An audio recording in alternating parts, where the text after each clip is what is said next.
La date du 1er septembre 2026 marque un tournant majeur pour toutes les entreprises françaises assujetties à la TVA, car c'est le moment où l'obligation de recevoir des factures électroniques entre officiellement en vigueur. Cette étape concerne absolument toutes les tailles d'organisation, des micro-entreprises jusqu'aux grands groupes, car elle constitue la base de la réforme. Derrière cette obligation se trouvent des objectifs forts portés par l'État. Lutter contre une fraude à la TVA estimée à 50 milliards d'euros par an en Europe, simplifier les déclarations grâce au pré-remplissage, améliorer la connaissance économique en temps réel et moderniser les échanges entre entreprises.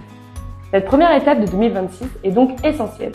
C'est elle qui permet d'installer les fondations techniques et organisationnelles nécessaires pour automatiser les flux et préparer la deuxième phase de la réforme.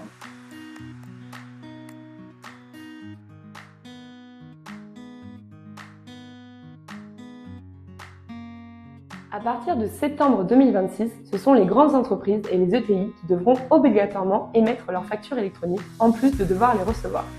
Cette entrée en vigueur anticipée est liée à leur maturité technologique, à leur volume de transactions et à la nécessité de sécuriser immédiatement les plus gros flux B2B du pays.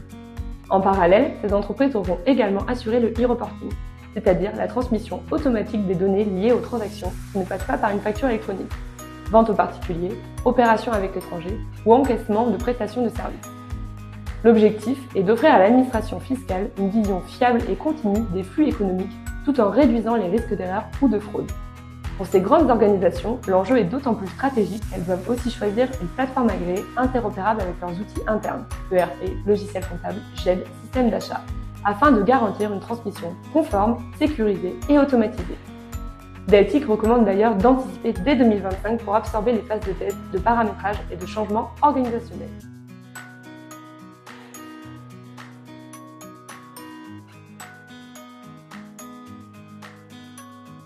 Les PME, TPE et micro-entreprises disposent d'une année supplémentaire. Elles auront l'obligation d'émettre leurs factures électroniques à partir de septembre 2027. Elles devront également assurer le e-reporting de leurs transactions, comme les grandes entreprises. Mais attention, ce délai ne doit surtout pas être interprété comme un confort. Car, pour être réellement prêtes, ces entreprises doivent réaliser plusieurs étapes clés.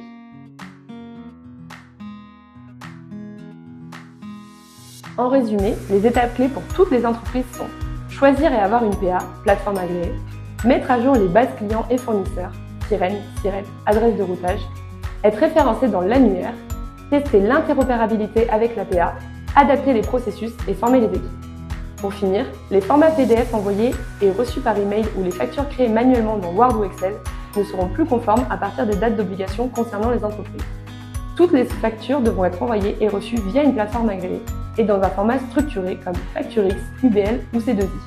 On insiste sur un point, 2026 et 2027 sont des dates limites, pas des dates de départ. Les entreprises qui anticipent bénéficieront d'une transition fluide, d'un meilleur contrôle de leurs flux documentaires et d'une intégration plus progressive des nouvelles obligations.